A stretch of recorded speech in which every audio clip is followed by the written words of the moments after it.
সবাই কেমন আছো? নতুন অতিথি চ্যানেলে আবারও সবাইকে স্বাগত। তো দেখো, নতুন একটি ভিডিও নিয়ে চলে এসেছি তোমাদের মাঝে। তো আজকে আমি তোমাদের সঙ্গে এটাই শেয়ার করব যে কিভাবে আমি রান্নাঘর পরিপাটি করে রাখি। তো দেখো, আমার ছেলের জন্য আর কি আমি কিছুই করতে পারি না, তারপরে যতটা সম্ভব আমি চেষ্টা করি সব কিছু গুছিয়ে রাখা। মেয়েরাই চাই তার রান্নাঘর যেন পরিপাটি হয়, মেয়েরাই অধিক সময় কাটায় রান্নাঘরে। তো সেই রান্নাঘরই যদি আর কি গোছানো না হয় তাহলে কিন্তু রান্নাবান্না করতেও ভালো লাগে না, কিছুই ভালো লাগে না। তো রান্নাঘরটা আমি কিভাবে পরিষ্কার করে রাখি এটাই তোমাদের সঙ্গে শেয়ার করব আজ। তো চলো কথা না বলে যাই, তোমাদের সঙ্গে আমি আমার রান্নাঘরটা শেয়ার করি, চলো। তো দেখো, আমার রান্নাঘরে যাওয়ার আগে প্রথমেই দুই পাশ দিয়ে দুটো পর্দা দিয়ে দিয়েছি। যাওয়ার পথেই আমি একটা বড় পাপড় দিয়ে দিয়েছি। তার বাম হাতেই দেখো একটা থালা বাসনের র্যাক রেখেছি। তো দেখো, একদম নিচের তাকে রেখেছি পাস্তা, জিরা, সাবান, হ্যান্ড ওয়াশ, বিরিয়ানি মশলা, রোস্ট মশলা, লিকুইড ভিমবার, সাদা তিল, নুডলস, ডাল, সুজি, স্যুপ, এসবই আমি রেখেছি একদম নিচেরটায়। আর তার নিচে রেখেছি দেখো রুটি বেলুনি। তো এটাই আমি একটা শপিং ব্যাগে মুড়ে রেখে দিয়েছি, তাহলে আর ময়লা পড়বে না। আর তারপরের তাকে রেখেছি আমি থালা, আর তারপরের তাকে রেখেছি আমি, আর উপরে রেখেছি ছোট ছোট প্লেট, বাটি। আর দেখো, এই পাশে রেখেছি চার গ্লাস, স্টিলের গ্লাস, আর এই পাশে হাতা, খুন্তি এসব কিছুই রয়েছে, আর উপরে গ্লাস রয়েছে। তো এটাই সব মিলে আমার দেখো র্যাকের পরে রেখেছি। আর এই পাশে রেখেছি তরকারির র্যাক। তো একদম নিচে দেখো আলু রয়েছে, কচুরমুখী রয়েছে, তারপরের তাকে পেঁয়াজ, রসুন, তারপরের তাকে রয়েছে কাঁচা ঝাল, লেবু, বেগুন, এই সবই তরকারি আর কি। আর একদম উপরে রেখেছি, তো দেখো কদিন আগে আর কি আম তেল বানিয়েছিলাম, তো তার একটা ভিডিও আপলোড দেওয়া আছে, তোমরা যদি চাও দেখে নিতে পারো। এখানে ঘি রয়েছে, এখানে গুড় রয়েছে, আর বিরিয়ানি মশলার বিভিন্ন জিনিস রয়েছে। তো আর এই পাশে একটা রয়েছে নুডলস বানানোর জন্য একটা আর কি ডালা। তো এই পাশে রয়েছে একটা মিক্সেপ।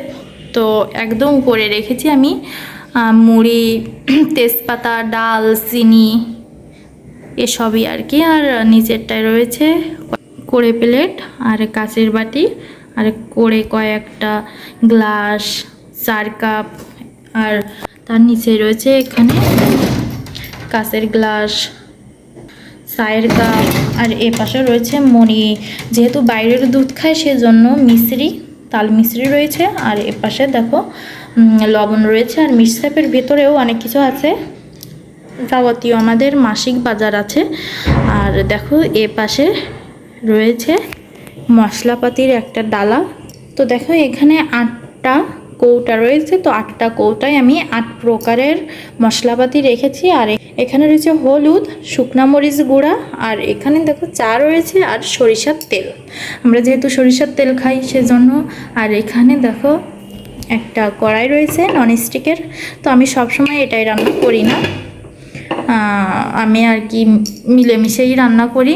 আর এ পাশে দেখো একটা ব্লেন্ডার রয়েছে, আর ছোট একটা ব্লেন্ডারের বাটি আমি রেখে দিয়েছি, কারণ আমার সবসময় ব্লেন্ডার প্রয়োজন হয়, ছোটোটাই সবসময় ব্যবহার করা হয়। আর পাশে দেখো একটা রাইস কুকারও রয়েছে। আর এই পাশে দেখো রয়েছে আমি এটার উপরে সবজি কাটি মাঝে মাঝে। আর এ পাশে রয়েছে একটা বাটনা।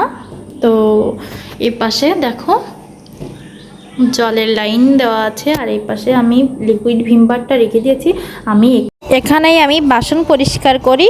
উপরে রয়েছে কয়েকটা পাত্র, তো ওগুলো আমার তেমন একটা প্রয়োজন হয় না, সেজন্য আর কি উপরে রেখে দিয়েছি। আর আমার প্রেশার কুকারটা প্রয়োজন হয়, তো ওটা আমি নিচেই রাখি, তো আজকে উপরেই রেখে দিয়েছি। আর দেখো উপর দিয়ে সব জায়গা দিয়েই আমি পরিষ্কার করেছি।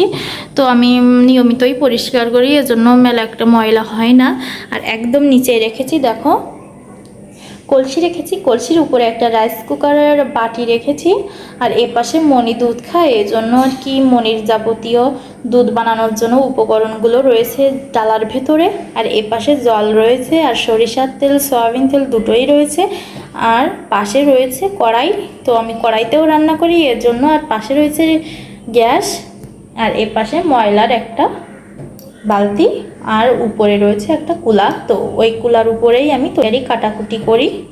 আর এ পাশে তো দেখো কিছুই নেই। আর তো দেখো এটাই আমার রান্নাঘর। তো তোমাদের কাছে কেমন লাগলো অবশ্যই আমাকে কমেন্টে জানিও।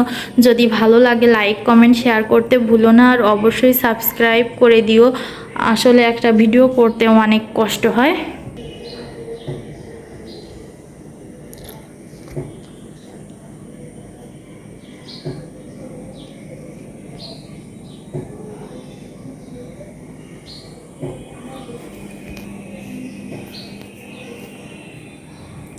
আর এ পাশে রয়েছে আমার কাপড়। তো এগুলো হলো আমি যখন রান্না করি এগুলো ব্যবহার করি।